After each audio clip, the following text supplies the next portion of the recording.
Don't miss this month's live Patriot Q&A hour as John Michael Chambers hosts our Patriot Power guest, Juan O. Saban. Get your questions answered. Mark your calendars. May 28, 2026, 8 p.m. Eastern Standard Time sharp. Visit jmcbroadcasting.com and click on the Premium Portal Sign-Up tab. Enter your password and you're in. Not a JMC Broadcasting Premium member yet? You could be. Simply click on the Premium Portal Sign-Up tab. Enter your info, and that's it. John and Juan. Looking forward to answering your questions for the solid hour. See you there. Where we go one, we go all. Saturday, May 16, 2026. Hello, I am John Michael Chambers, and welcome back to the monthly broadcast, Eyes on Gitmo Wartime Analysis. This can be viewed at jmcbroadcasting.com and all across our distribution network. And now, in addition to our Eyes on Gitmo panel, I'll be speaking with Mike Burns, the co-founder and president of Under One Flag, which empowers veterans and first responders with action. And joining me today for our wartime analysis and to discuss the imminent arrests and all things Gitmo is retired Brigadier General Blaine Holt, retired Lieutenant Colonel Mack, retired Captain Pete Matsu, and of course, our good friend, Mr. Juan O. Saban. And to our viewers, their biographies and contact information can be found at jmcbroadcasting.com. Just click on Contributors tab up the navigation bar on the upper left-hand side, and it'll bring you to a page. I highly recommend you to remain connected with all of our contributors and guests. All right, Freedom Fighter Summit is upon us. There it is, freedomfightersummit.u, fraud. Get it straight, John. Thank you. Fraud Fighter Summit. Fraudfightersummit.us for those listening in the car on Spotify. There it is, Fraud Fighter Summit. This is in Las Vegas, June 15th through the 17th. If you're in America, get on a plane, get in your car, and head on over to Las Vegas.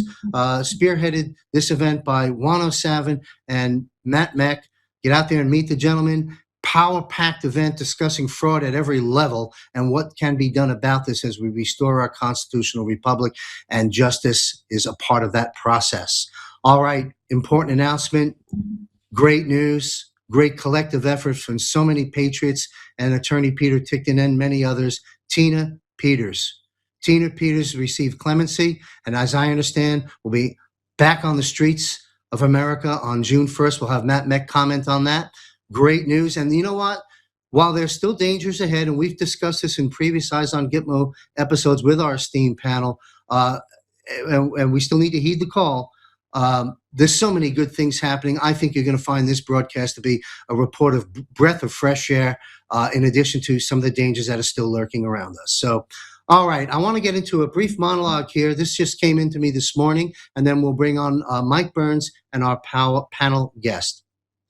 The illegal breach, the CIA scenario as proof of covert military operations. Within the framework of the ongoing information war, the recent incidents surrounding the office of DNI Tulsi Gabbard provides ultimate proof of two colliding power structures. According to the strict legal foundations of the United States, the Central Intelligence Agency possesses no authority whatsoever to operate on American soil. The National Security Act of 1947 and Executive Order 12333 explicitly prohibit the CIA from exercising any police, subpoena, or law enforcement powers or performing internal security functions domestically. Protecting internal security falls legally and exclusively under the mandate of the FBI and civilian law enforcement. The allegation that agents nevertheless removed 40 boxes of sensitive classification documents such as the JFK and MK Ultra files, interestingly, as that's going through a hearing right now, from the Office of the Director of National Intelligence. 40 boxes. These boxes, again, from the DNI, who reports directly to the president, cannot be considered a regular agency action under constitutional law. It represents a visible, desperate measure by the deep state that crosses the threshold into open lawlessness, something that President Trump is cleaning up. Legally and operationally, this scenario can only be explained in one way within the context of this Great Awakening. It is a calculated element of unconventional warfare. By exceeding its statutory boundaries on U.S. soil, the CIA exposes itself on the public stage, delivering undeniable evidence of its own treasonous overreach. This is precisely where the invisible legal architecture of the alliance takes effect. Here we go. Activation of continuity of government through the continuity of government protocols and presidential emergency action documents known as the PEDs, initiated by the lawful commander-in-chief and President Donald J. Trump. The civilian structure is already fundamentally suspended in the background. The Law of War Manual. The moment a federal agency like the CIA conducts illegal domestic operations against constitutional leadership, the DNI, it qualifies as a hostile internal saboteur under the Pentagon's War Manual. Military jurisdiction. This domestic breach strips the CIA of any legal immunity. It legitimizes direct executive intervention by the military alliance under the Uniform Code of Military Justice. The apparent theft of the files is thus a trap set, perhaps by the commander-in-chief. By forcing the CIA to reveal its illegal domestic operations, the agency provides the exact legal justification required to trigger the final military tribunals and mobilize the armed forces. The news tightens. The CIA's unauthorized action on U.S. soil serve as the catalyst driving the transition from covert operations to open military resolution. All right, well, there's a mouthful, and we'll have our military panel weigh in on that in just a moment for any clarification that might be required and for their views of that monologue. All right, so let's begin. Under One Flag is a 501c3 non-for-profit organization founded by military personnel and first responders dedicated to honoring and supporting those who protect our freedoms and keep us safe. With no paid positions, they ensure that every donor dollar directly impacts the lives of those we serve, maximizing our ability to express gratitude and provide meaningful support to our nation's heroes. So please welcome the co-founder and president of Under One Flag, Mr. Mike Burns. Nice to meet you, sir. Welcome aboard. Thank you so much for having me. I appreciate it. Pardon me, folks. Waking up here in beautiful Thailand. All right, so tell us, Mike, if you will, a bit about your background and when was Under One Flag founded and what inspired you to form this non-for-profit? I think I know the answer there, but take it away, sir. Yeah, so absolutely. So my personal background is I was in the finance industry, and at age 32, shortly after 9/11, I came home to my 7-month pregnant wife and said, "Hey, I need to go enlist and do my part." And I initially was looking at just doing a couple of years, and I ended up doing 10 years till I was medically retired after having some serious injuries overseas in Iraq. It was during that time, after my medical retirement, that I struggled a lot. I missed the camaraderie, I missed the mission, I missed the just natural connection you have with other military members. And you go through a lot. My identity was so tied up with my military rank and my job that when I got out, I was lost. I didn't know what to do. So through that, I started getting involved with some military nonprofits out there, and was involved with a couple of them. And over the years, I just was kind of thinking, there's a simpler way to do this, an easier way to do this. Not looking to reinvent the wheel, but just wanted to simplify it and get it down to the meat and potatoes of starting an organization that was strictly for military. And then we looked into doing first responders as well because of everything happening in the world. So myself and Brian Lynn, our co-founder and vice president, sat down and kind of spitballed it, threw our board together, and we got up and running. And we've been very, very blessed with the response that we've had through the public and the community. Wow. Well, first and foremost, thank you for your sacrifice and for your service and continued service, sir. And what was resonating in your message, among other things for me, was mission and purpose-driven life, and the it's not something one walks away from when one is at that vibrational level. And so I'm real happy you've landed where you've landed, and you're doing the great things that you're doing. Tell us what under one flag. In what ways do you assist veterans and first responders? Walk us through some of that, if you will, please.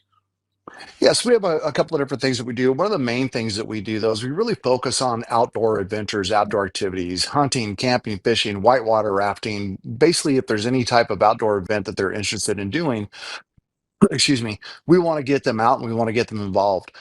We have found, especially working with veterans, especially veterans dealing with injuries, that a lot of times, they want to isolate when they're no longer active duty and they're at home. And again, dealing with that loss of identity, that loss of camaraderie. We want to get them off the couch. We want to get them engaged outdoors with other veterans. Same thing with our first responders. It's it's a mental challenge to for our first responders getting off duty and coming home and just trying to shut it off. You can't talk about, really what you do. You can't talk about the things that you've experienced, and that goes both hand in hand with military and first responders because our family, our friends, the people that are closest to us just really can't understand it. So getting them outdoors, getting them engaged with other people that have the similar backgrounds, similar experiences, you get that instant level of comfort, and it gives them just a safe place to be able to sit, talk, build that camaraderie, build that relationship and those friendships that are going to last outside of under one flag once that event is completed. Wow, thank you. Yeah, I've gone through your website. There were some nice images of some of these hunting excursions and outdoor activities you just spoke of, and it's just great work you're doing. Um, I'm sure it takes a lot of effort and sacrifice keeping things running with all unpaid volunteers at that.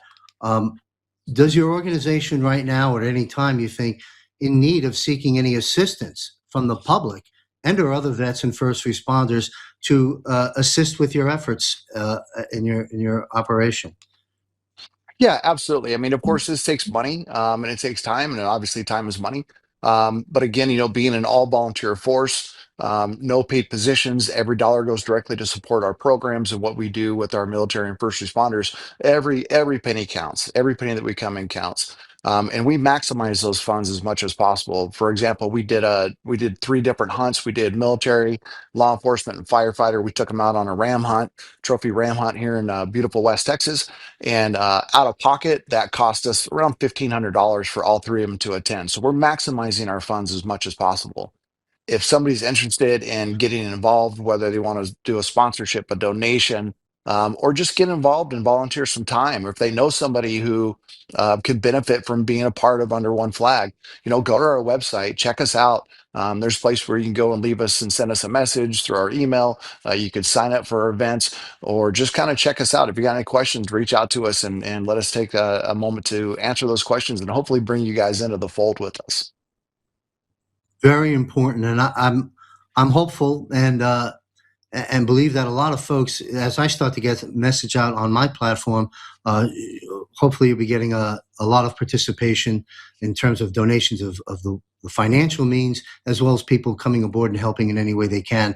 And to that point, to our audience at jmcbroadcasting.com, you will see Under One Flag prominent logos, two of them right there under the daily war reports. I encourage you to click there, explore the site, and if the financial capability is there for you, please support this organization. I'm proud to say that we've just begun this month doing a monthly donation to do our best to help you along with your efforts. And as things improve for me in that department, I'll be sending more funds your way as well, because this is something so very important. Anything happening in the news, if you want to call it, Under One Flag right now? Any events you're in the middle of putting together, or anything you care to share with us? Yeah, absolutely. We have a couple of great events coming on here in the near future. So we launched July 4th last year. And Brian Lynn, our co-founder and vice president, he's out on a decent sized ranch and he does a huge 4th of July celebration. So we're working on building that up again this year. Our firework display was actually larger and longer than the one that they put on in Dallas, just here in the little little Clyde, Texas, here in West Texas. So we're very proud of that. But we have some other events coming up. We got a scramble golf tournament, and we have a few other events coming up. We have some hunts and things that are in the works right now. Some fishing that's going to be happening in the near future here as we're moving closer into summer and getting a little warmer.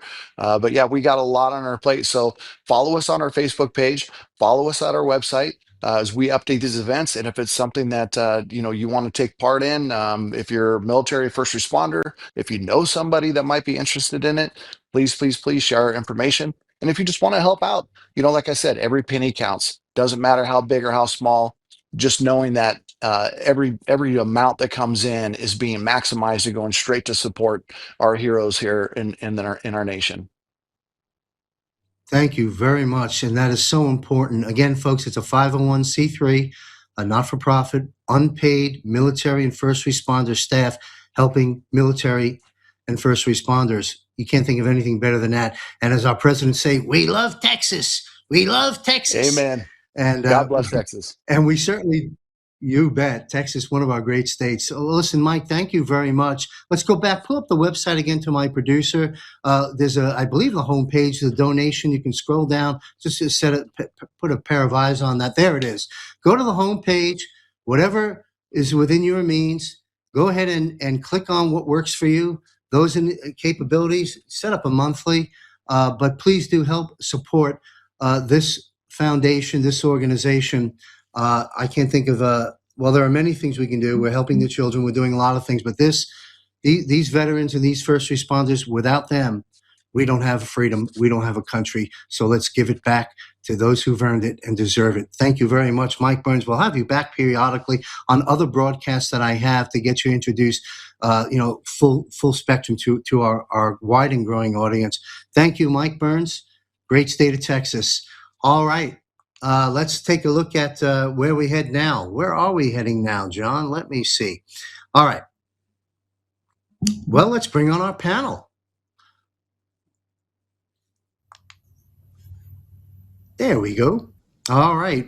We've got retired Brigadier General Blaine Holt, retired Lieutenant Colonel, also once Chief of Staff, Mr. Mack, and we have returning the great state of Florida, Captain Pete Matsu, and Wano Savin will be joining us a little bit later in this broadcast. Thank you, gentlemen, for being here. I've got a lot to unpack. Yep, thank you. Let's start with China. Okay, so we have China. President Trump on Hannity. I didn't watch the episode, but I caught the news feeds here and there on it. I understand President Trump, in a Hannity interview, fresh off the heels in China now, President Trump basically said Xi Jinping is very tall for a Chinese man, and he was central casting, perfect for a Hollywood movie. Now, excuse me, folks, not conspiratorial. Paraphrase of your Commander-in-Chief, President Donald J. Trump on Hannity. Thank you very much for that hat tip, sir. But anyway, that aside, what did you take away? We'll begin with retired Brigadier General Blaine Holt, sir. What did you take away from this trip to China, and what various ways will this have an impact on our agenda right now in restoring our constitutional republic? I think it was a hugely important meeting. What are your insights to this? Yeah, I will agree with you, but I'll tell you that I've really evolved, as Matt knows, since I stepped away from just watching the retail version of the trip, listening to a lot of the reports, listening to the criticisms, listening to, oh, here comes Xi Jinping threatening us with the Thucydides trap because China's rising and we're not, and on and on. But then I did some digging. And I'm going to have to give the president not a C, but more of an A+ for this, because I think this is probably one of the most important meetings between the Chinese and American leader that we've seen since Nixon and sitting down with Mao. And the reason I say that is because every single time you see President Trump backslap Xi Jinping and effusively praise him, what essentially the president is really doing is involving himself in internal Chinese politics. All is not well in China, the CCP, and the Chinese system. And you have factions that are all vying for who is going to emerge as the next leader of China. the elders are trying to thwart Xi Jinping at every step. In response to that, Xi Jinping has wiped out most of his general officers for treason. And the point of that is he's not even left right now with a warfighting general. He's got a political commissar in Zhang and not much else. And so where am I going with this? Where I'm going with this is the president is sticking the needle right where it needs to tame the part of China that is beholden to the financialists at the City of London. And that would be Wen Jiabao, that would be Hu Jintao, and they have been for years. And so that does not make Xi Jinping a prince. It just makes for a very unlikely set of bedfellows as we ask China to get on the sidelines over Iran. We quietly in the back start to tell them that the espionage is going to stop here soon and you're leaving the Western Hemisphere. And yeah, we'll keep putting salve on the Taiwan thing, but we're on the right track with China for certain. And we'll see where it goes from here. I wouldn't pay attention to much on the economic deals. China's broke, can't afford those deals. 200 jets, they can't afford 50.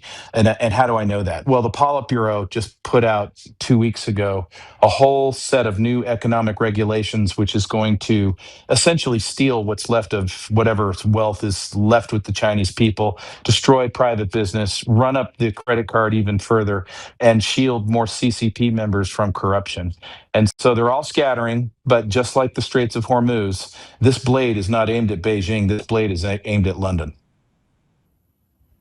Wow, what brilliant analysis! And I'm so happy to hear from you. An A+ on this move. I was anticipating this may have been your response, but you just unpacked a lot of stuff right at the jugular, and it also brings a validation, I will say, to many folks in our movement over the years that have spread the notion that in some capacities, Chairman Xi, Vladimir Putin, and President Donald J. Trump, in some capacities, are working together against bigger forces, and you've sort of laid that out with some very, very important, powerful specifics. Thank you, sir. Same question to retired Lieutenant Colonel Mack. Your analysis of what took place in China, as the president likes to say. I have to echo what General Holt said, and there's a friend of mine that, kudos General Holt, this person thinks active duty-wise, big fan of General Keynes as far as what he's doing as the chairman, but this person has DIA background, National Military Command Center background, and this person says General Holt and General Keane are the two best generals on TV. They understand it. They get it. So kudos to our General Holt. And I agree. And I think what he did in China was masterful. And it just amazes me. And I'm succinct with it. I get A+. And I learned from listening to Blaine and E.M. Burlingame about ARC, right? America, Russia, China, in the world, and that sphere of influence. And I think that what we are seeing is ARC is in effect certainly being further refined. And I agree with General Holt that Trump helped to, perhaps not the right word, but secure Xi Jinping's position inside his domestic politics. And I think Xi was doing things that helped to ensure Trump is stronger inside our domestic politics. So again, I give it an A+ too, John. Excellent. That's so good to hear, and happy. A lot of our episodes, we've covered some of the darker aspects of the battles we're facing because they needed to be addressed. And this panel has given great advice to heed the call on some of the dangers. But so far, this broadcast has kicked off just the way I thought it would, with nothing but great news. And there's more great news we're going to be talking about a little bit. Thank you, Matt. Captain Pete Matsu, your analysis of this trip to China. Well, John, I think General Holt provided a great detailed analysis. If you look at it from a bigger picture perspective, what's one of Trump's consistent themes, and that is that he is anti-empire and he is pro-individual sovereignty, whether that be at the individual level or at the more corporate or nation state level. And so I think that he's executing that same philosophy as he deals with China. If we look at the cutting off of the oil from Venezuela and from Iran, that was providing China an unfair trade advantage or manufacturing advantage. So he's cutting that off, making essentially them play on a level playing field with the rest of the world, the United States, America first being preeminent in that, in Trump's efforts. But yeah, I think it was a great visit. And I look forward to seeing more fruit from that visit. Excellent. Well, thank you. We got an A+ across the boards. Great news for America. National Prayer Day coming, July 4th coming, and a lot of great things happening right now, and including Tina Peters. Real quick, Matt, do you want to weigh in on, give us a quick soundbite of what just took place in the clemency and freeing, finally, of incredible hero and warrior, if you will, Tina Peters? Sure. I know her both professionally, and she's a dear friend, dear friend. And Governor Polis, commuted her sentence, gave her clemency. So it's parole, which will start on 1 June. And the goal was just get her out of there, right? And I know Peter Tickton and the legal team, they also still they're going to follow that presidential pardon up through SCOTUS, so that in a larger interpretation, the presidential pardon will apply writ large, that any president, hopefully the Supreme Court rules this and clarifies presidential power, which evidently it was back in the dawning of our country. When the president pardoned you, that was for any pardon against anything in the United States. It didn't have to be federal, it could be state. The president pardoned you if you were subject to the jurisdiction of the United States of America, including the states and territories. So she will be released 1 June. I think she'll be on not probation, but monitoring for 3 years. I'm sure Peter Tickton and group will work on that. And we have already engaged. You talked about the Fraud Fighter Summit. We've been letting Peter Tickton and others know that should she be free, we wanted her to be the belle of the ball. Didn't have to say a dang word at our summit here in the Ahern Hotel, 15 through 17 June. She could just sit there and soak up the love. But we are going to do our best to have her there. And I think it's divine timing, John, in that we're also going to premiere, of course, Dark Horse, the movie that Caviezel says that he thinks is best acting, got the best acting out of him. I don't know how you surpass playing the role of Jesus Christ, but he plays Bolsonaro in this film, and what happened to Bolsonaro. And we're going to have Eduardo Bolsonaro at the event Monday evening as well, and it's going to tie into that, what they did to President Trump, what they did to Tina. So it's all good news, and if all works out, she will be at our summit, John, 15 through 17 June. That is great news, and let's hope and pray that you all can pull that off. You're right, the camaraderie and love in that room will just blow the roof off the building. It's just what the doctor ordered. Thank you for sharing those updates. Dark Horse, is that the film with Caviezel? Dark Horse?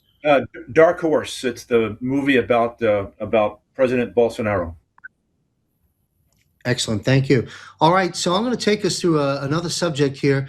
Juan has often stated that perhaps President Trump's legacy, when all is said and done, may be restoring sound money and free and fair elections. So let's discuss the current state of affairs in these two categories.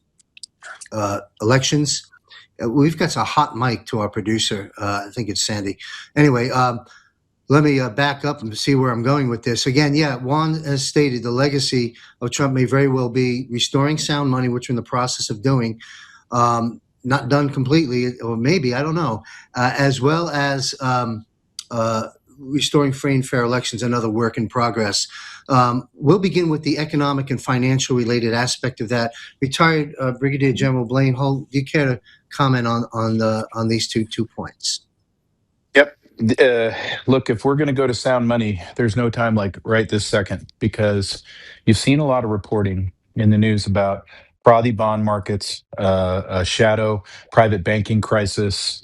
And this doesn't mean little firms you don't know who they are. Just last week, JP Morgan pulled back on about 25% of KKR's credit facility. That's a lot of money. That's nearly $1 billion. And so things are tightening up all over the place.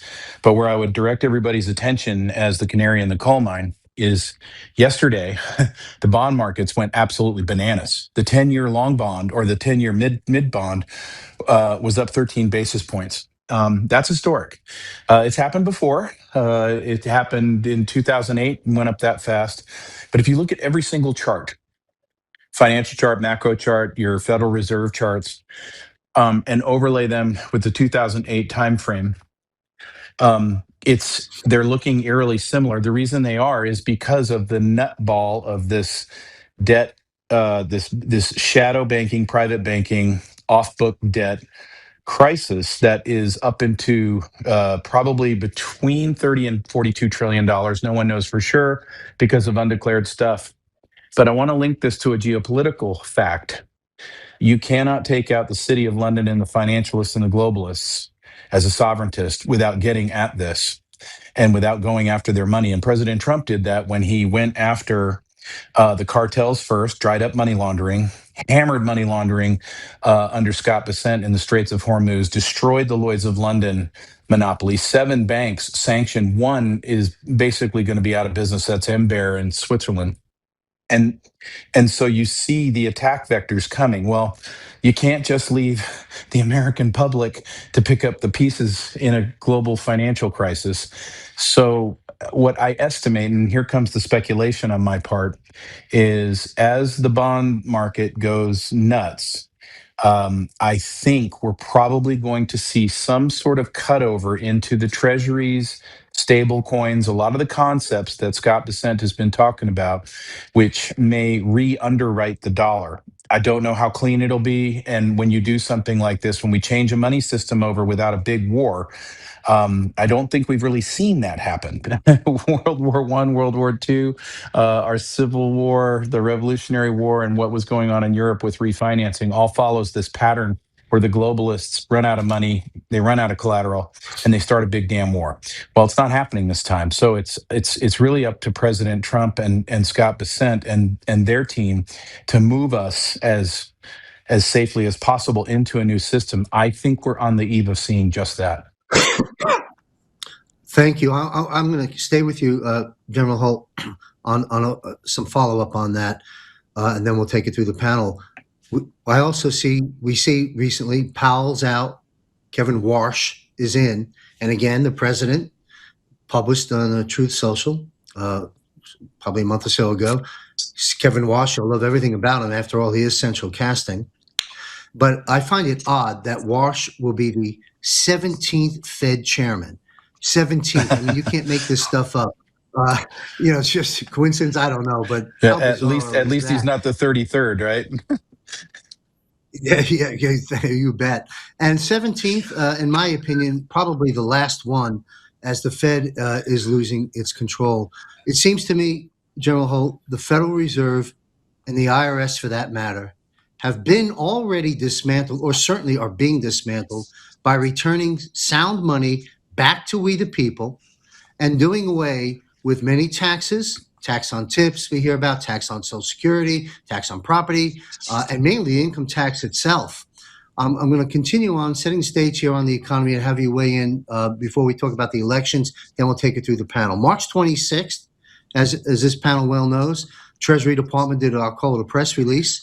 Not anywhere in that document did I see the words federal or reserve, and it all talked about the new Treasury note, or a dollar, where the first time in history a sitting president will have his signature on there, that of course being President Donald J. Trump and of course Secretary Bessent.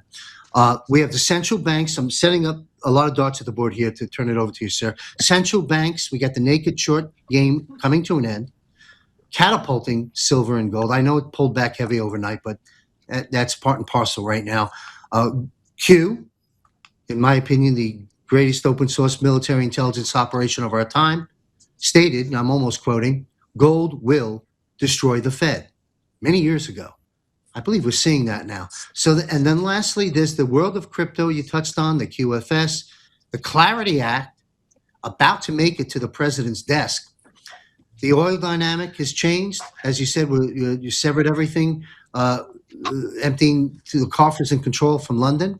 How would you best describe, General Holt, what is taking place right before our very eyes, while most of the population, truth be told, has no clue about what's going on? And you stated something a moment ago that's really powerful and fundamental and unprecedented, and that is that I love the term, re-underwriting the dollar, the new currency, the constitutional God's money currency, re-underwriting the dollar without gargantuan kinetic wars that we've had to. So when people complain that gas is up temporarily, if that's the only problem we have on the streets of America to re-underwrite the dollar, consider it a blessing.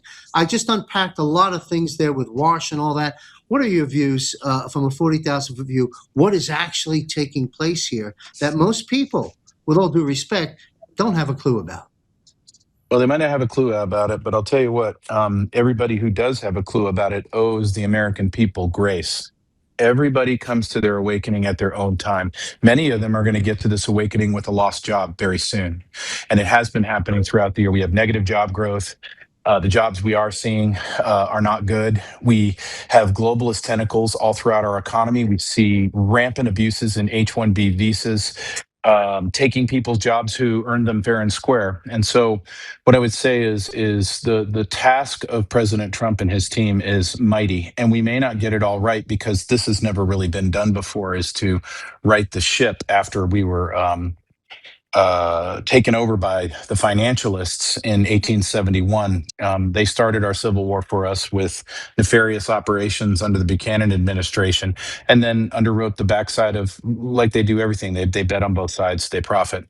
Well, all empires, when they crash, and there have been no exceptions, the globalists or the highest financialists in the rung start to steal everything. And that's what we're seeing right now. And although you might have seen Larry Fink on a stage with President Trump in Beijing, his organization and others are adamant that they want to move to fully tokenizing everything, pumping up assets, pumping up the inflation. And my friend Mitch Wexler will tell you himself, this creates people who are getting priced out of their properties, can't pay the property tax.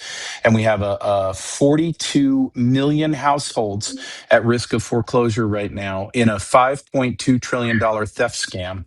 And so now let's get back to the good guys. The good guys are looking to move us out of the fiat, and they're looking to take away the opportunity that the globalists have to take our assets. But you know as well as I do, John, that the thieves run deep in the deep state. And when you get to the congressional staff level, seemingly good things like the Clarity Act can have amendments slipped into them at the very last second, like Section 310 of the Clarity Act, which essentially opens the door for some future rogue presidency to enact a CBDC and social credit scores and social ID.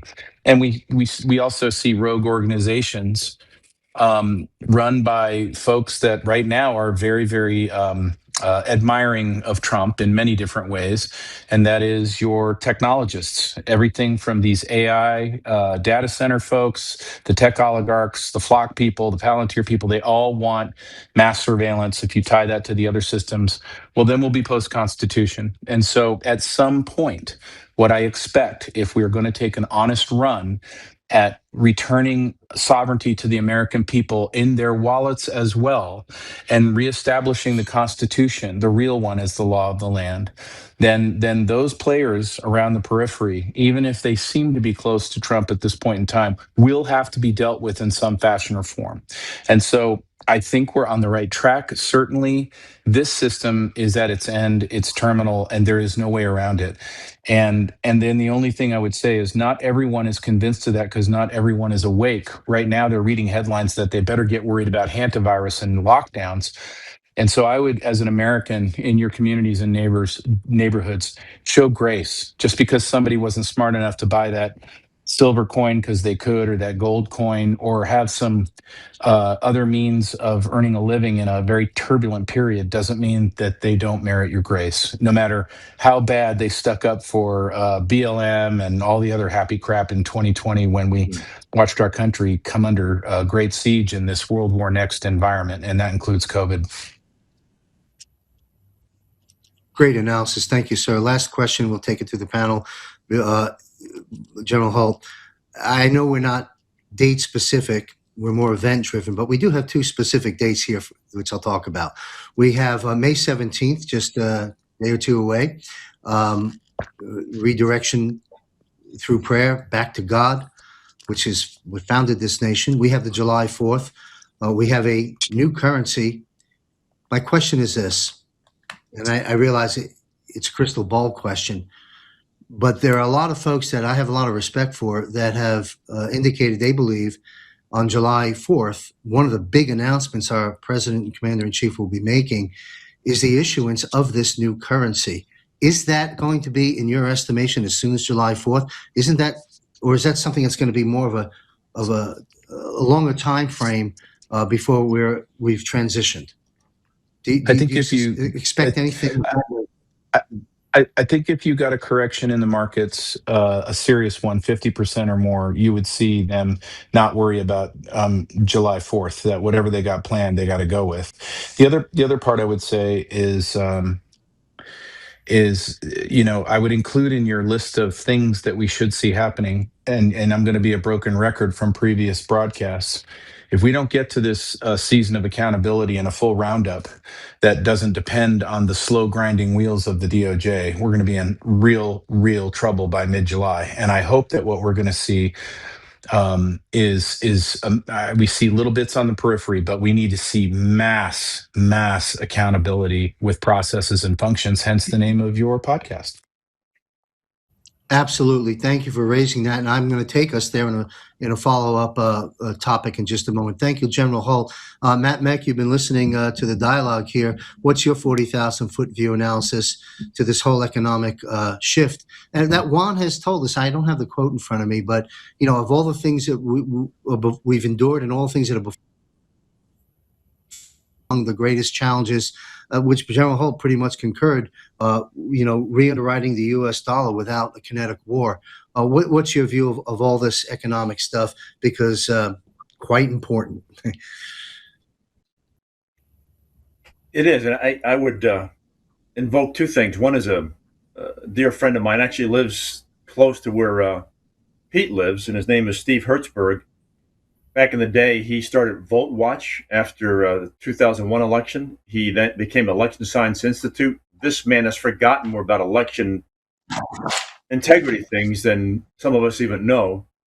And he saw that what they were doing with elections, predetermined outcome, and controlling us, controlling the people, they were going to do exactly in the financial system. And he was sounding that alarm in 2011.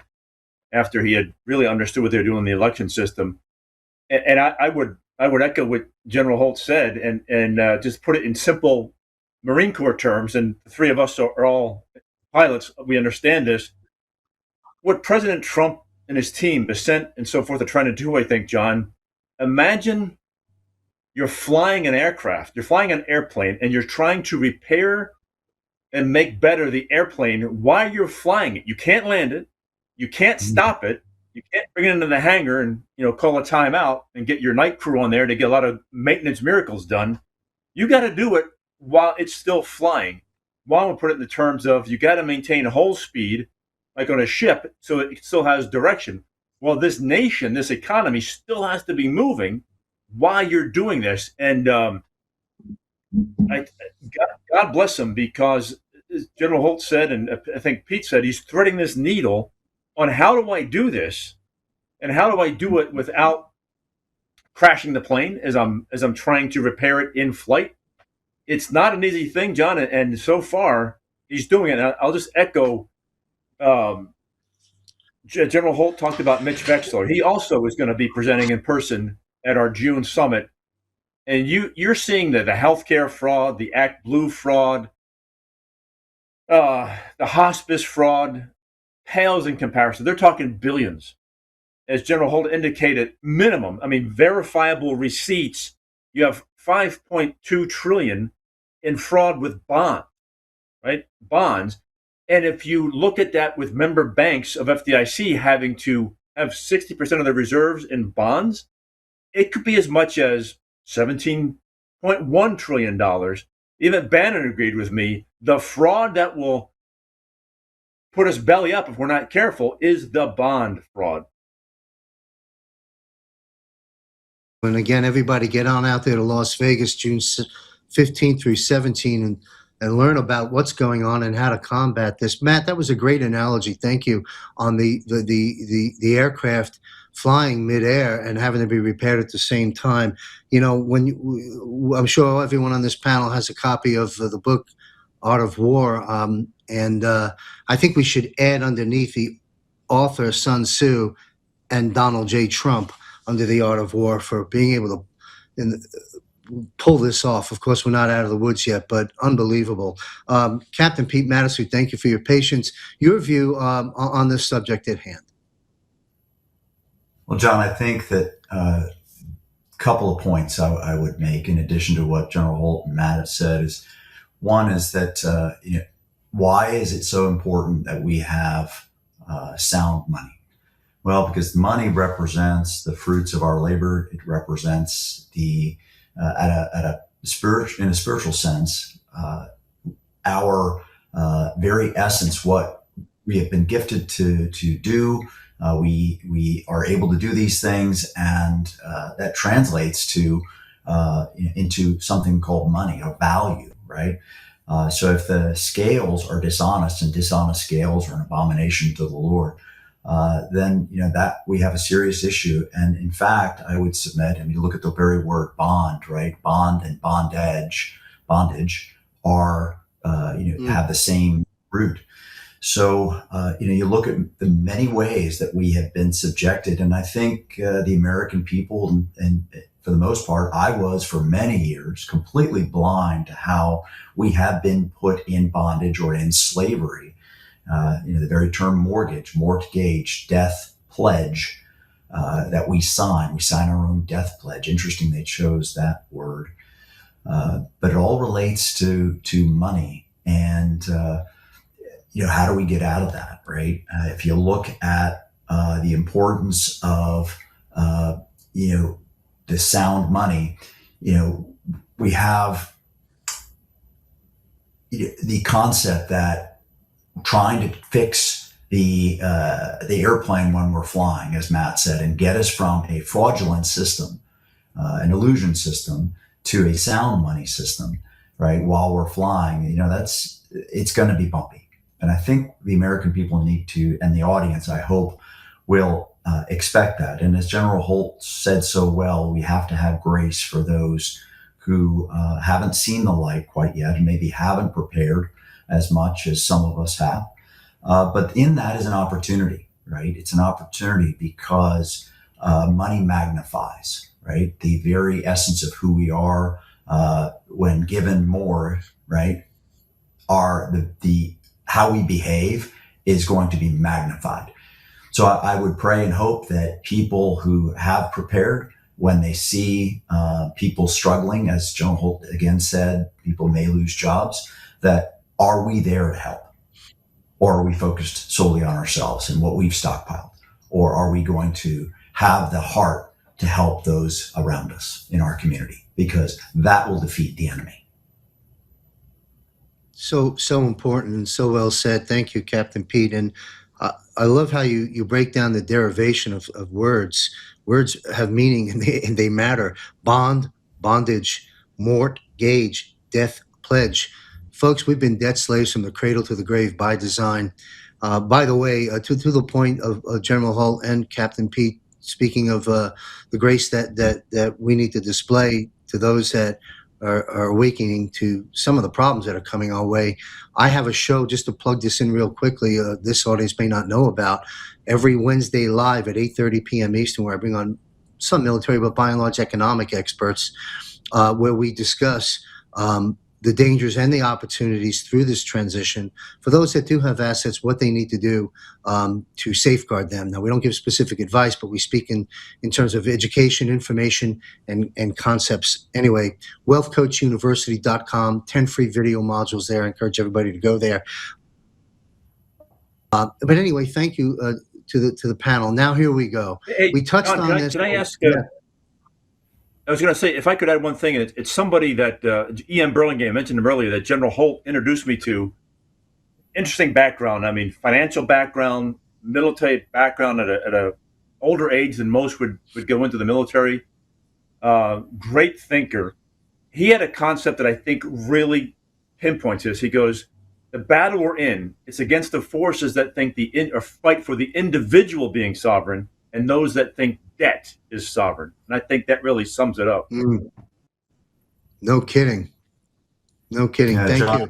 You know, real quick too, is that we look for people that are struggling with hope, right? As we try to fix the airplane in flight, and what's that going to mean for me, right?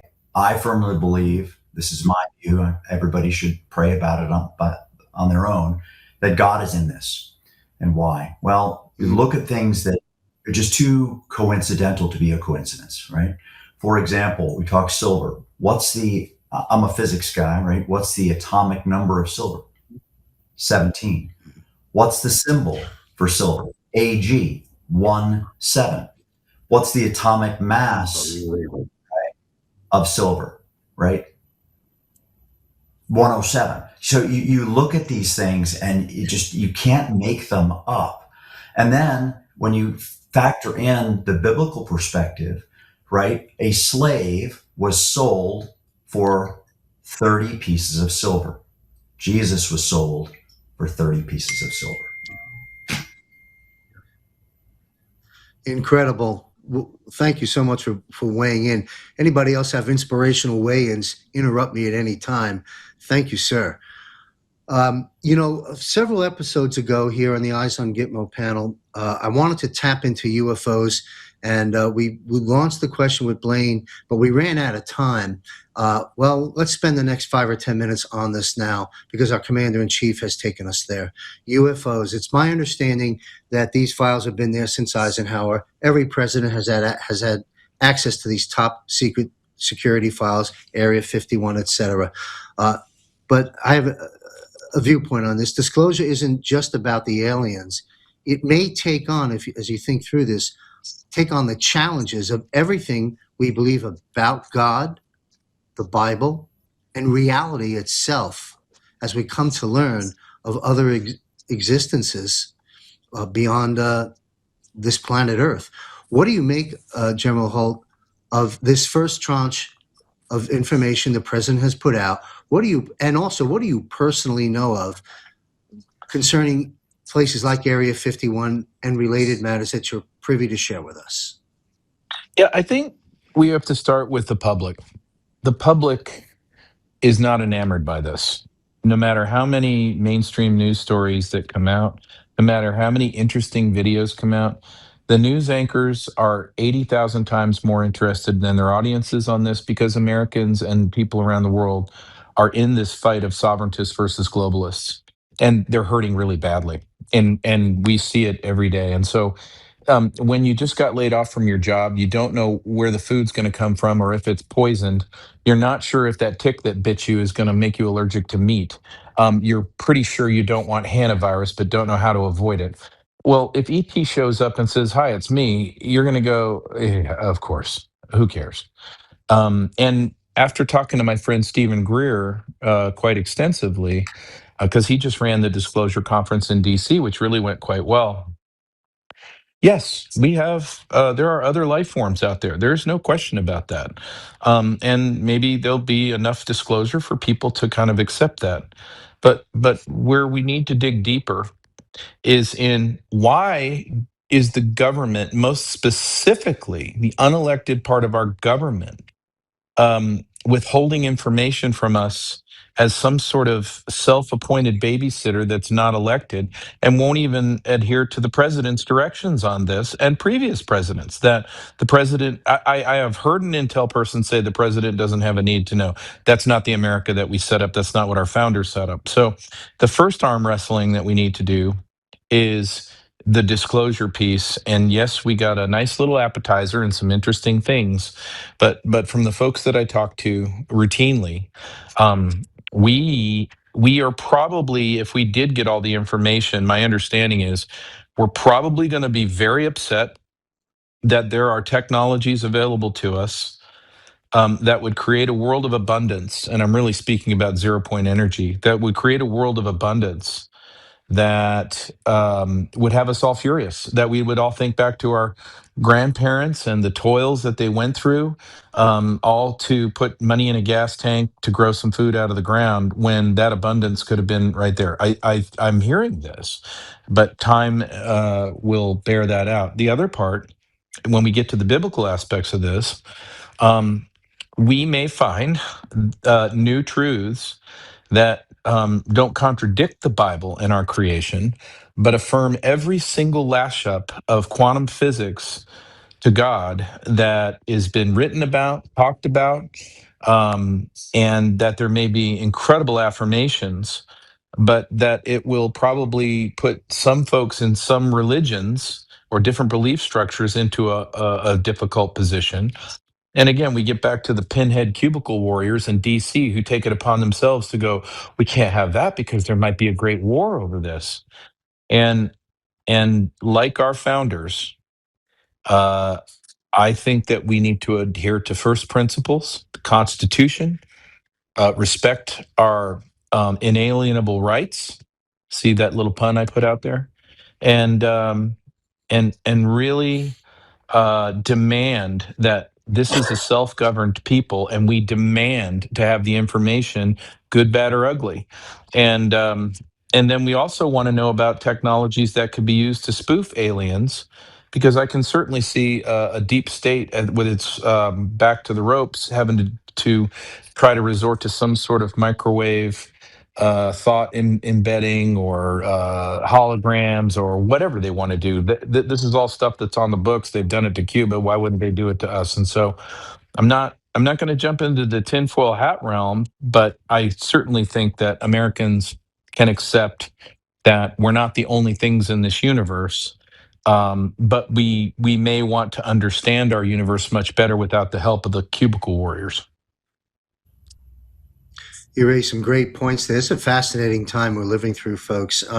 Would it be a fair statement to say, General Holt, that taking a look at the modus operandi of this administration on the various programs that have been deployed and are being deployed across the broad spectrum of issues, that the modus operandi for the release of this information, sensitive information, will be done drip, drip, drip, and then flood later? I think, what do you think? You think that that's probably what's happening? Each time they release information will be a little bit more ramped up? Yeah, I think there's a pacing to everything that they're working on. And it's just like going back to the Epstein files. Did we really spackle over the Epstein files, or is it that they're more appropriate in this strategy at a later time? It's just hard to say. But all war plans have their timing and their pacing and their timelines that are optimal. And so, is it that could be fine? The urgencies really are the financials, and the urgencies are the accountability piece. Everything else to Americans is absolutely secondary and tertiary, and it's reflected in the political base. President Trump knows very well that he is running away from the base temporarily to go to these things that, and most Americans who don't really have a feel for this stuff will immediately go, oh, I get it now. And the oh, I get it now phase will be fine. It gets back to my other statement that those people will need some grace too. It's just fine.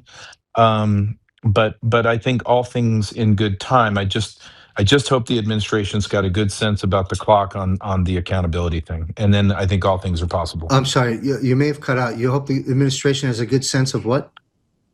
A good sense of timing about the accountability requirements and the economy, and then I think all things are possible. Yeah, thank you very much. And we are going to get to justice and elections before we close out. Mack, sir, how would you like to weigh in on this incredible time that we're all living through? UFO release information, if you want to call it under that banner. What do you see happening here? Well, I flew prowlers, so we lived in that realm of the speed of light. So, although we are very slow aircraft, I would say something that General Holt said, and I imagine Pete would say this too. I think most Americans would go, yeah, so what? We know there's something there. You tried to hide it so badly in the past, but right now the more pressing thing is my paycheck, the economy, bankruptcy, the bonds, holding people accountable. So I think it's going to come out, and I think what Trump's trying to do, my impression, is release it in a way that doesn't play into the deep state's hands of what they might want to do. And I would say in addition to the overt stuff you're seeing, the Tic Tac video and so forth, and I've talked to some of those Navy pilots, and Blaine, your thoughts? What's his name? Buzz, is it Patterson, Air Force officer, was at the White House for a while. Under Clinton, he goes, "Yeah, but I've never Buzz is seen one of great these things. people." I can these Navy guys keep seeing all these UFOs, around the carriers all the time. But John, I just think most Americans would go, yeah, so what? And I would add these two things. Somebody who's a dear friend of mine is a friend with Buzz Aldrin, and he had a comment, and Bigelow here once said this: UFOs, not from where they're from, but from when or what dimension. Wow. Yeah, well, a whole new set of scripts for Rod Serling. Let's bring him back. This is incredible. Thank you, Matt. Captain Pete, would you care to weigh in on the extraterrestrial world, the Galactic Federation, moving through time and portals and whatever may be coming our way? Well, John, so much of this is narrative control and focus on sound elections and sound money. And we've got to get those two nailed down first. Everything else beyond that is, immaterial if we don't get those solved. And that gets back to, keys to sovereignty, like we've been talking about in this broadcast. And individual sovereignty is preeminent when we focus back on the Constitution and understanding what the Constitution was supposed to provide us, and hasn't for a long time because it's been hijacked. So getting back to that sovereignty first and foremost with sound elections and sound money, and we can tackle the other issues. Are they important? Yes, but not without getting to those two key issues first. Now, in terms of why would the enemy want to do this? Well, you've talked about distractions, right? So I think what Trump is doing is he's narrative control, as I mentioned it in the beginning, is he's trying to take away their power to steal the narrative by getting out in front of them, understanding what they may do. I think Juan's referred to, Hillary making the statement to Podesta, is it time to play the alien card? Well, that is clearly a narrative that they were going to try to use to gain everybody's attention and steal their thoughts away from something else that they were doing, because these people are illusionists. They want you to look over there, not over here, kind of thing, right? So keep the focus on where it needs to be. Is there other life? I think there's certainly, as General Holt mentioned, there's enough in the Bible that the majority of us have that leads to that. Just go read, Genesis chapter 6, right? And it talks a lot about that. And I've recently been diving into 1 Kings, chapters 16 through 19. And he talks about Elijah and the prophets of Baal. I'll read up on Baal. What is Baal? Baal worship. Okay. And what's in front of Wall Street? A bull, right? The bull is Baal. So many of these things tie together, right? And as we go along, I think Americans will understand more of that and understand what these sickos, many of whom are in leadership positions, are actually doing that relate to the prophets of Baal. And one point on that, I think people have gotten hung up on some of Trump's language and things. Well, we are a captured operation here. We're on occupied territory here in the United States because the enemy is in many cases within. So what has Trump done? Well, a lot of times he's not speaking to us. He's speaking to the enemy. And if you look at how Elijah taunted the prophets of Baal, when he taunted them about the sacrifice and why their God wasn't sending fire down on the sacrifice, he taunted them and they started cutting themselves. So these 450 prophets of Baal started cutting themselves. That weakened them. They were severely weakened to the point where now they could be taken captive and slayed. I believe that is exactly Trump's strategy in many of these situations. He's taunting them, getting them to expend energy to do things they wouldn't normally do, and weaken their position so they can be exterminated. Great analysis. Boy, brings a whole heightened meaning to the art of war and fifth dimensional chess. You mentioned earlier Hillary talking about Podesta. This is the time to play the alien card, and trumping that would be a case in point on the move. This is great discussion from the panel on UFOs, and thank you for getting all that on the record. I do want to move forward now. As a nation, in order for us to move forward as a nation, two things must happen. Those involved with the disruption and outright overthrow of an election must be held accountable, and we must restore free and fair elections, beginning with the midterms coming up. We don't have a country. Okay, so we got Comey, tip of the iceberg. How are we progressing in, General Holt, in A, justice? How are we progressing right now? And B, getting the midterms right? I've got some follow-up, but we're going to unpack a lot here. But let's begin there. What's happening in the world of justice? Okay, we got the optics of Comey. We know about all the other low-lying fruit, I'll call it. We know the names: Brendan Clapper, Comey, the Russiagate clan. We've known this for years, but now it's official. Where are we at in the justice game? You mentioned earlier that it would seem that something big must take place, perhaps before July 4th, certainly before the general election, the midterm election. What's your take, an update on justice? Yeah, timing wise, I think you put too much advantage into the enemy with their mainstream media outlets if you go beyond mid-July, but that's one man's opinion. I'm very encouraged by a few things. Comey, Clapper, and Brennan are in some facet or form, albeit lesser charges, in the process. Well, that means a lot of things. If you're in the process, it may not necessarily mean we're going to be locking you up for writing on the beach 8647, but it may mean that since you're in the process, you can't leave the country. And since you're in the process, we get to see every single thing you do, surveil every single thing you do, because you have criminal considerations going on. Well, that's interesting because it makes it sticky for them.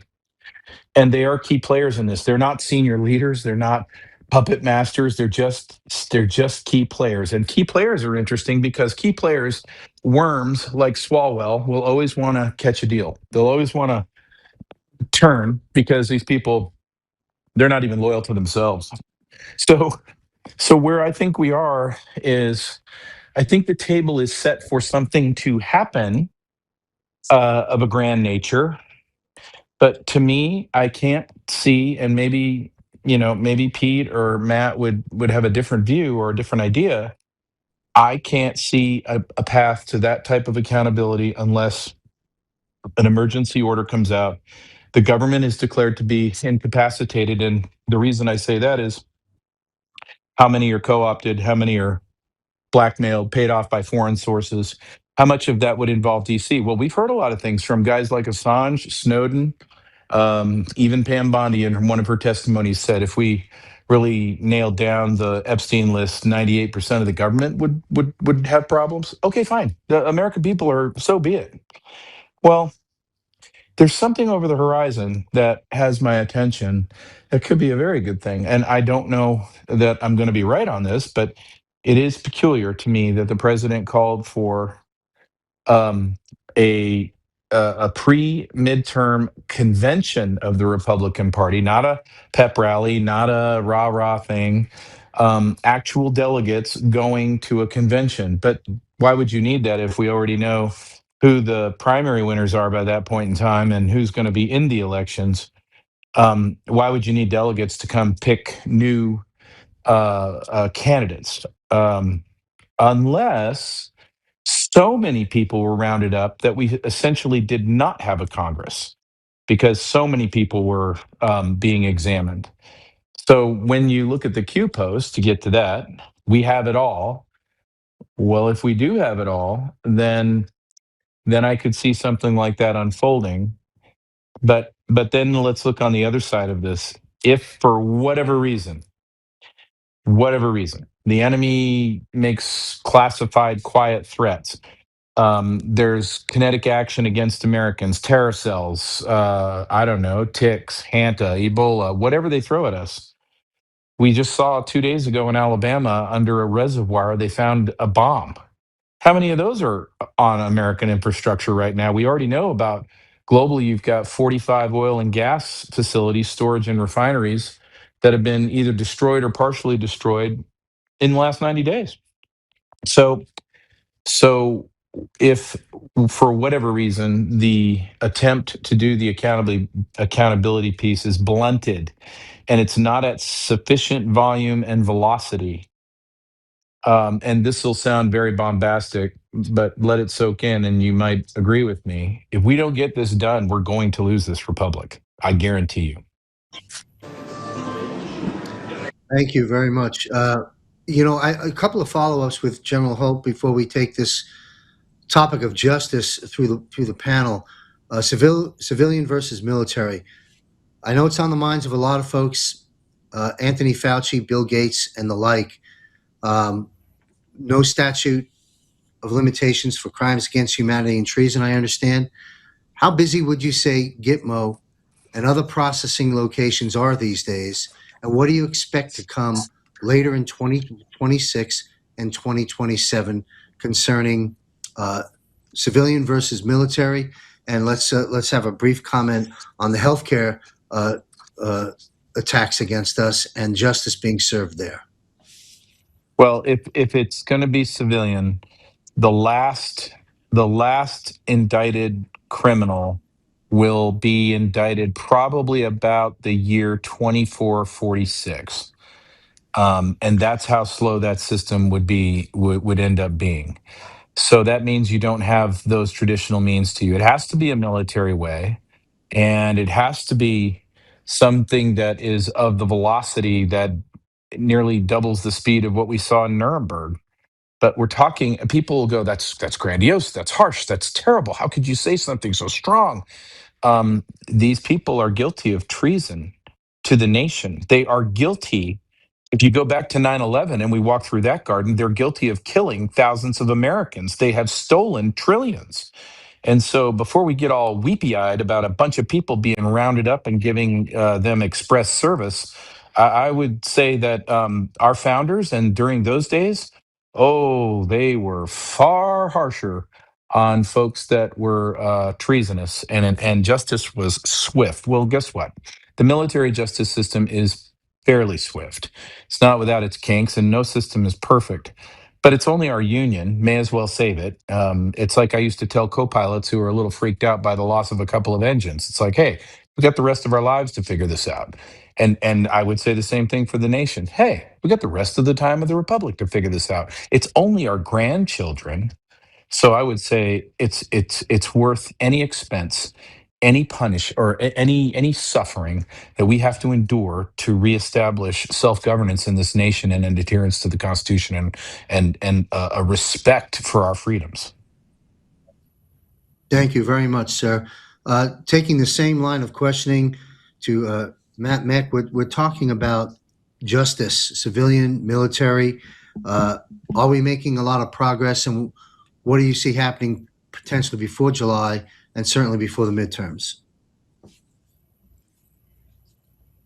I think there's progress being made, and I would have the audience look towards Memorial Day, I would say, for Tulsi making revelations about significant foreign interference deep into our election system, not just voter registrations or the voter registration database or fake driver's license from China and so forth, but across the whole election ecosystem, John. And that is registration, validation. When you go to the polls and you check in the poll books, if you will, and they got to go back to paper, by the way, tabulation and reporting the results in. So I look towards Memorial Day to see not just the foreign interference, but domestic receivers of that foreign interference and what they did. And interestingly, I think we're going to find out Governor Polis clemency to Tina because he knows what's coming down the pike. Maybe to save his own skin, maybe to help Colorado not suffer some worse fate. And Tina, the clemency occurred today. She's going to be released 1 June. But in your neck of the woods, down where you are, what president in a Southeast Asian country who had also been trying to fight for free and fair elections and exposing it, was put in prison, was just released? South Korea. That president was released. So you're seeing this pattern of things occurring. And then finally, for accountability, and I know Juan will probably echo this, it's going to start with Main Justice and Quinones down in the Southern District of Florida, down in, Fort Pierce, I believe. But I think rapidly it will transition into a military-style thing. And again, folks, if you watch a live stream for our event or you come to the summit, you'll see Professor Clements actually articulate that in a very elegant way on how that needs to get to a military solution. Again, he was a former prosecutor, a defense attorney, a constitutional attorney professor at a university. You cannot get to the scale you need to in our normal justice system. And I'll leave it with this. It was on a Hannity show now probably 3.5 years ago. And you had Chris Miller, who was at that time when Trump's first time, he was the acting secretary of then defense. And you had Cash Patel on. Cash made a comment that this only gets solved in non-Article 3 courts. Chris Miller was shaking his head up and down. Hannity, to mix metaphors, didn't see the pitch since the first quarter. So it's coming. I think you're seeing it starting. And I would look towards Memorial Day for some revelations on significant foreign interference and intrusion into our election and the domestics who enabled that. Great information. Thank you, Matt. And real quick before we move through the panel, any updates on the media center becoming active at GITMO? I haven't heard anything directly, but I'll tell you what's interesting. Sometimes you look for what's happening and you look for information. Isn't it interesting that GITMO's gotten Cuba, it's gotten quiet. And who was just in Cuba? Radcliffe. That's right. Right? And folks have told me, some sources, that a GITMO style effort isn't going to happen until Cuba is solved, if you will. And it makes it so much more easy with better relations with Cuba. And I just find it interesting. When's the last time a CIA director, not that I'm a big Radcliffe fan necessarily, but quite significant, he was down talking to his counterparts in Cuba? Interesting. I have a different military panel I host also, and I had raised to them in a previous episode the subject of Cuba, that to me it looks like, for lack of a better term, it's up for grabs with the transition since Venezuela, and asked them if Cuba would be, added to the list of states, or is it a controlled territory? And the consensus seemed to indicate it's sort of a territory that we've got control over, and we'll see how it plays out. But you raised a great point there about the media center and the further activation and disclosure from GITMO depending on what happens with the nation, it's, the island nation itself. Interesting. Captain Pete, sir, if you want to take on this subject, we're discussing. Just listen, as General Holt said, we don't have time to wait to 2046 to get this done in the civilian courts. So this is a military operation, as Ratcliffe and Cash Patel alluded to, as Matt shared with us. What's your take on this whole bundle of justice and trigger dates and so forth and so on? Are we making progress? How does it all play out? Well, John, I think we are making progress, and to use military terms, since I do believe that military is the only solution.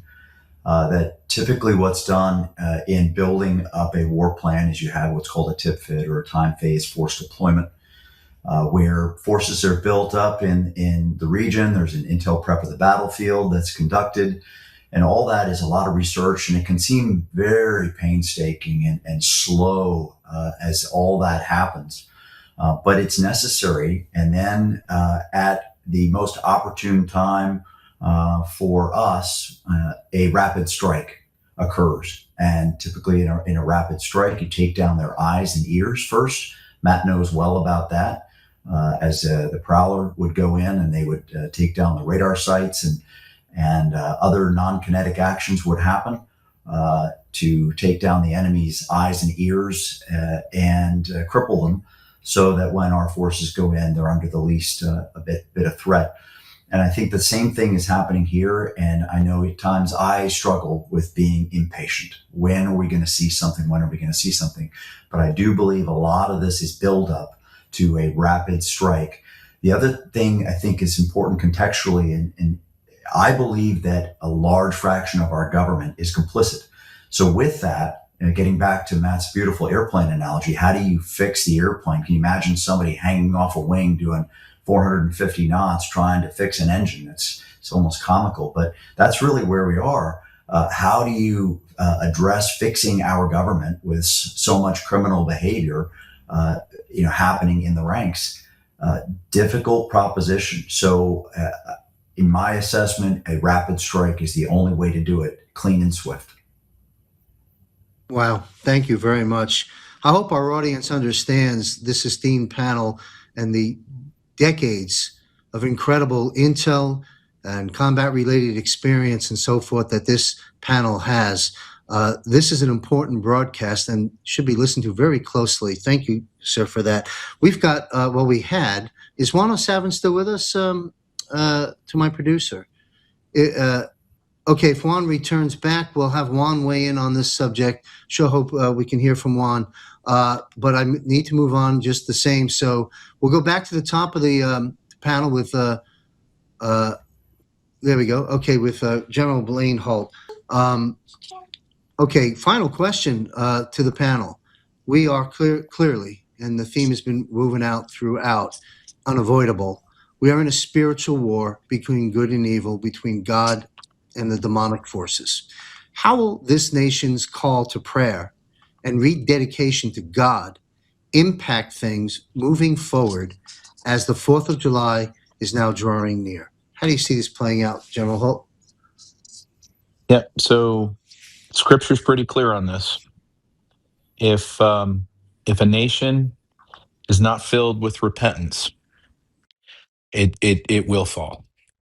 Then God will not look upon us with favor. And I'm encouraged from the aspect that, and especially amongst our young generations, churches across this nation, I travel all the time, are just flowing over. People are coming back to a relationship with their Creator because this is what makes sense.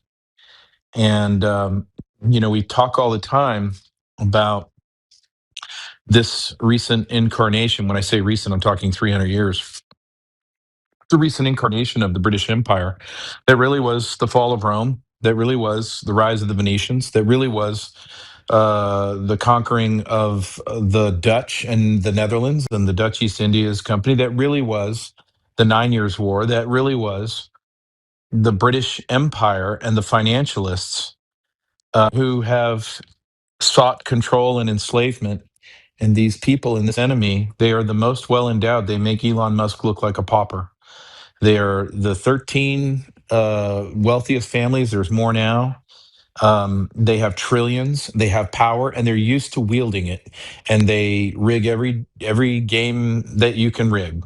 And yet, here we are, just like in Sam Adams' day, a scrappy people, loves our God, loves our liberty, and knows when it's time to push back. It's instinctually an American trait.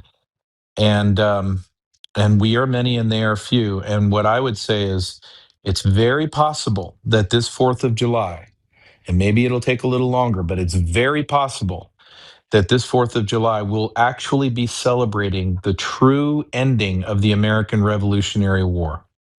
And won't that be something for our grandkids and beyond? Like Ben Franklin said, it's a republic if you can keep it. Well, we didn't ask for this, but it has fallen to our shoulders. So will we keep it? And I think repentance in this spiritual battle is a very good idea. So well said. Thank you. Matt Mack, retired Lieutenant Colonel Matt Mack, if you care to weigh in on this rededication to God, the impact, and big announcements on the 4th of July. It is. We've got a dear friend, certainly. I know Pete knows him, Mark Cook, very logical thinker, always looks for root cause analysis. And Mark has said, hey, yeah, the root cause analysis of the conundrum win is the spiritual battle. And I truly believe that. And citing the scripture again, as General Holt, Christ, God said, the nation turns your eyes towards me, turn your face towards me, and I will bless you, right? To come back to me. And I think that's what we're seeing in our country in a large way. And just as a personal example, John, show that prayer works. You probably, in the audience, is familiar with Jim Hoft and Joe Hoft, twin brothers. Jim started the Gateway Pundit about the same time that Floyd Brown started Western Journal, and Andrew Breitbart started Breitbart. Jim had some issues with a heart, a valve that was faulty, and he needed surgery. And we were all worried about Jim Hoft, and surgery went well. But as Joe was waiting for that, Joe lives down. Joe had a stroke, and right side got paralyzed, and he started driving himself to the hospital.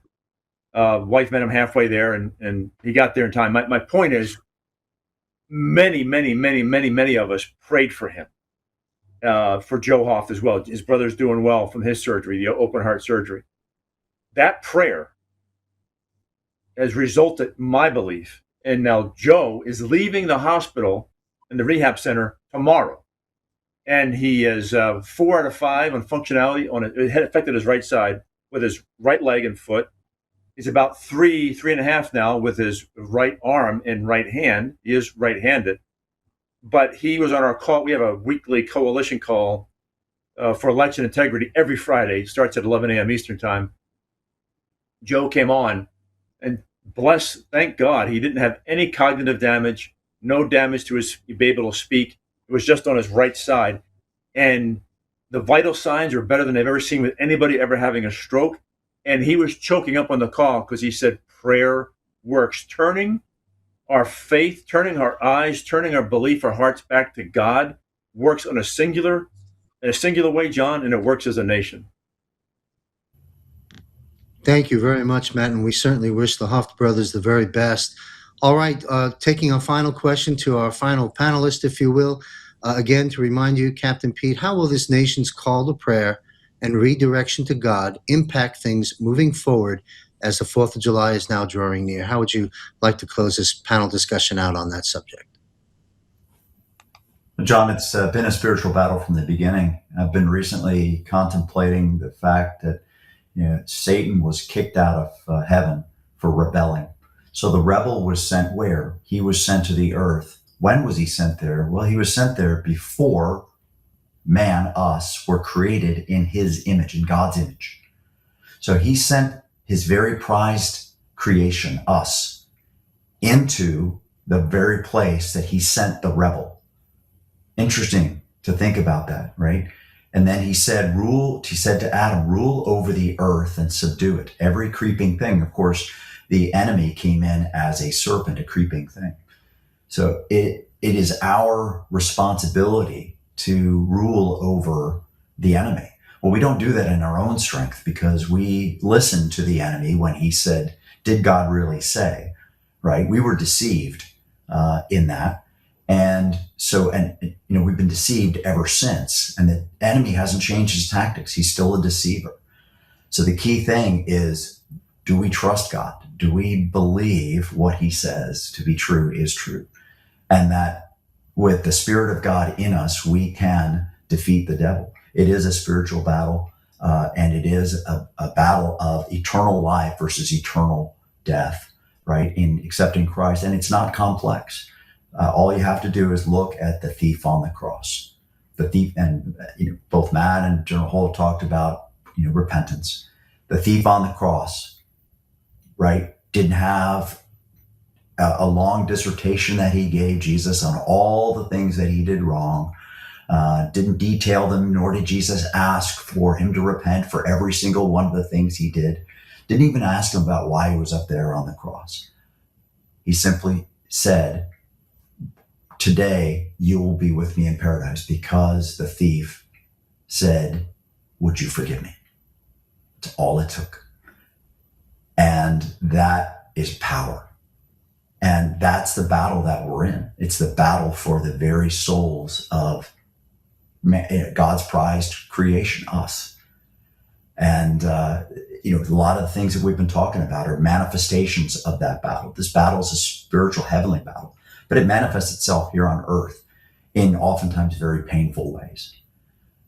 But we can take authority because Jesus he said, I have all authority, right? So we appeal to him, right, in repentance and say, forgive me for where I've messed up. And as a nation, we appeal to God to say, we've messed up, right? And just like the thief on the cross, God is ready to forgive.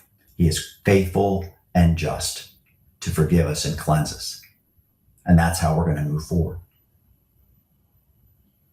Well, thank you, Captain Pete. Thank you, Lieutenant Colonel Matt Mack, and thank you, Brigadier General Blaine Holt, for your time, your expertise, your commentary and analysis on this incredible time in history. And yes, in God we trust. I can't thank our panel enough for your time and expertise. And on behalf of patriots across this country, I salute you, gentlemen, for your service in and out of uniform, for keeping us accurately informed and helping to keep this country safe. Thank you all very much. We'll see you next month on Eyes on GITMO. I'll be right back.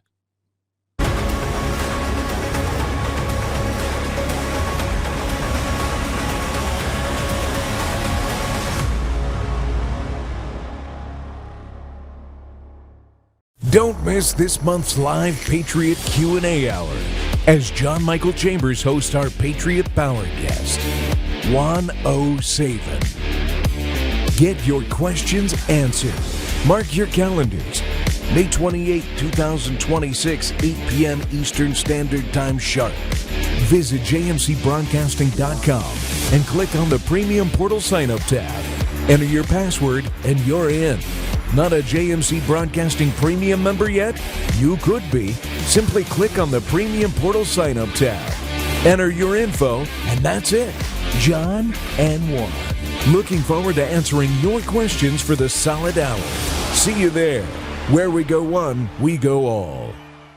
The controlled demolition of the current financial system and restructure is happening right before our eyes. The current supremacy war is heating up. New tax policies, ending the Federal Reserve and the IRS as we know it. New banking system. How about the US dollar? Are we returning to a gold-backed currency, ultimately en route to a digital currency, a stable coin into an encrypted QFS? By reading the pages of this book and taking advantage of the opportunities within, you will become informed prepared, empowered, and connected with the confidence to act. Saving America and protecting your wealth are not spectator sports. Will you be on the wrong side of history? It requires effort and due diligence, then action on your part. Action changes things. It's time. As we witness the greatest financial reset in history, prepare for a new era free from the shadow and control of the cabal. The future is bright, and it belongs to us, not the corrupt elite. We are mid-transitioning. We've not yet arrived. What's occurring during this transition? Danger. This is the danger zone on the economic and financial battlefield. There is tremendous opportunity to prosper. Strategies, models, and proposed solutions will be defined within the pages of this book.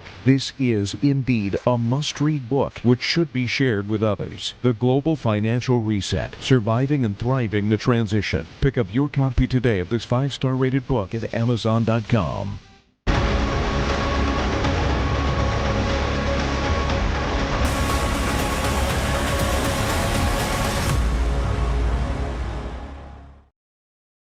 I've got some closing announcements and commentary before we conclude this broadcast. I want to thank you all for being here with us. First off, we had some tech issues and scheduling issues on getting 107 into the broadcast. Our apologies for that, but you can join us May 28th, 8 p.m. Eastern. Visit jmcbroadcasting.com, click on Premium Portal, and get up close and personal with 107. He'll be there for 1 solid hour to answer your questions live in our private Zoom room. Got to register for that, Premium Portal, jmcbroadcasting.com. Also, I want to make mention, Matt Mack is with the PPN Network, Patriot Party News Network. You'll want to make sure you follow Matt and his work there, as well as Blaine Holt. We have links up to Blaine's blog under the resource guide, I believe, at jmcbroadcasting.com. There's a link on the resource guide. You can follow Blaine Holt's podcast, very popular, as you can see, also very informative. So those are some quick, scroll down. Let's look for it there. Keep going. Keep going. There it is. Stop. Big. Whoa. Back. Okay. Brigadier General. Hey. Scroll. Thank you. Brigadier General retired Blaine D. Holt, Dangerous Intellectuals. You'll want to follow Blaine's work there. And well, thank you to my 2 producers for the great work you do in helping us broadcast here at JMC Broadcasting. And another announcement, 99% of everything we publish, produce, etc., is free to the public. So you can join us in our free subscription by visiting jmcbroadcasting.com, learn about that, or look at our premium portal. And again, join us for our monthly Patriot Q&A hour with Juan this month. Each month, we have a different power guest. Folks, been a great episode. A lot of good news in this episode. The dangers are there. They've been addressed. They've not been ignored. But I knew this episode was going to take us into the space we arrived at. And all the glory to God. So stay alert, eyes wide open, ears to the ground. Be prayerful, plan and prepare, and continue to do your part. We're almost there. And remember, where we go one, we go all. Be safe, everyone, and may God be with you.